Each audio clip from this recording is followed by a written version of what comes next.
నెల్లూరు జిల్లాలో ప్రభుత్వ కార్యాలయాలు ఎన్నో తెలుసా మీకు? ఆశ్చర్యం వేస్తుంది.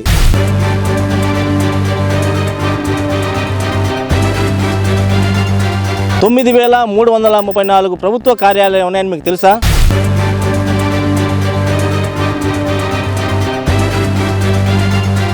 విద్యుత్ బకాయిలు దాదాపు 260 కోట్ల పైన బకాయిలు ఉన్నాయని మీకు తెలుసా?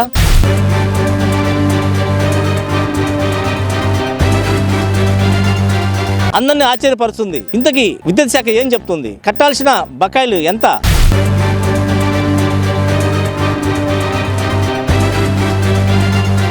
ప్రభుత్వ కార్యాలయాల్లో జిల్లా కలెక్టర్ కార్యాలయం ఎంత బకాయిలు ఉన్నాయి? కలెక్టర్ గారి బంగ్లా విద్యుత్ బకాయిలు ఎంత?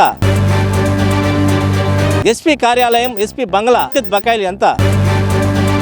కార్పొరేషన్ బకాయిలు ఎంత? ఇవన్నీ ఆశ్చర్యానికి గురి చేస్తున్న పరిస్థితి.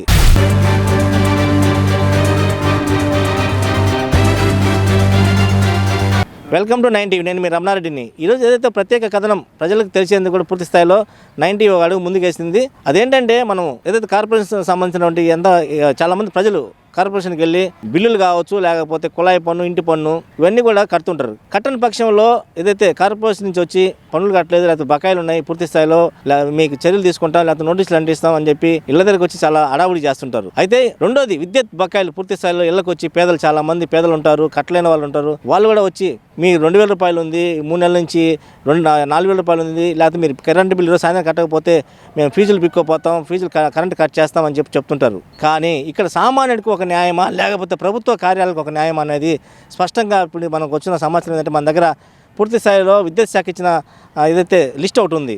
ఈ లిస్ట్ ఏంటంటే దాదాపుగా 260 కోట్ల రూపాయలు బకాయిలు పూర్తి స్థాయిలో ఈరోజు ప్రభుత్వ కార్యాలయాలకి బకాయిలు ఉన్న పరిస్థితి, విద్యుత్ బకాయిలు. దీన్ని బట్టి చూస్తే ఏమవుతుందంటే ప్రజలకు ఒక న్యాయమా, లేకపోతే ప్రభుత్వానికి ఒక న్యాయం అనేది ఇప్పుడు ప్రశ్నార్థకంగా ప్రతి ఒక్కరు చర్చించుకుంటాల్సిన పరిస్థితి ఏర్పడింది. మనం చూడొచ్చు, ఏదైతే నెల్లూరులో ఏదైతే కార్పొరేషన్లో ఉన్న పరిధిలో ఉన్నటువంటి మొత్తం 20 కోట్ల రూపాయలు కార్పొరేషన్ చెల్లించాల్సిన పరిస్థితి ఈరోజు ఉంది.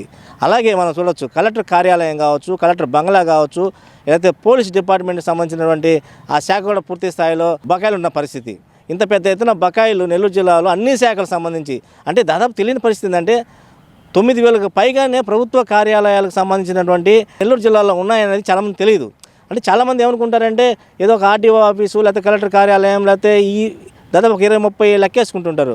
కానీ 9,000 పైననే ఈరోజు ప్రభుత్వ కార్యాలయం ఉన్నాయని చెప్పి సాక్షాత్తు విద్యుత్ శాఖ ఇచ్చిన రిపోర్ట్ ఇది మేమేది ఎవిడెన్స్ లేకుండా చెప్పట్లా. ఎవిడెన్స్ తీసుకొనే విద్యుత్ శాఖ నుంచి రిపోర్ట్ తీసుకున్న తర్వాతనే ఈరోజు మేము 9 టీవీ ద్వారా మీకు ప్రజల ముందుకి వచ్చాం. అయితే దీంట్లో మనం ముఖ్యంగా మనం లెక్కేసుకుంటే రెవెన్యూ శాఖలో సిటీలో దాదాపు 1,13,00,000 85,690 రూపాయలు రెవెన్యూ సంబంధించినటువంటి బకాయిలు, విద్యుత్ బకాయిలు పెండింగ్లో ఉన్నాయి. అలాగే డిఆర్ఓ రెసిడెన్సీ సంబంధించినటువంటి కూడా 73,000 రూపాయలు పెండింగ్లో ఉంది. అలాగే కలెక్టర్ బంగ్లాకు సంబంధించినటువంటి 2,99,279 రూపాయలు ఈరోజు కలెక్టర్ బంగ్లా ఏదైతే కట్టాల్సిన పరిస్థితి ఈరోజు యొక్క బకాయిలు ఉన్నాయి. అంటే ఒక మెజిస్ట్రేట్ కార్యాలయమే విద్యుత్ బకాయిలు చెల్లించాల్సిన పరిస్థితి ఈరోజు ఉంది. అలాగే మనం ఏదైతే పోలీస్ డిపార్ట్మెంట్ చూస్తే అది 1,24,11,48 రూపాయలు. అంటే పోలీస్ డిపార్ట్మెంట్ నుంచి అది అన్ని పోలీస్ స్టేషన్ల పరిధిలో కావచ్చు, నగరంలో వీళ్ళు విద్యుత్ బకాయిలు చెల్లించాల్సిన పరిస్థితి ఈరోజు ఉంది. అలాగే మనం కలెక్టర్ ఆఫీస్ వచ్చి 19,85,035 రూపాయలు. ఇదైతే కలెక్టర్ కార్యాలయం, సాక్షాత్తు కలెక్టర్ కార్యాలయమే ఈరోజు విద్యుత్ బకాయిలు లక్షల్లో ఉన్న పరిస్థితి.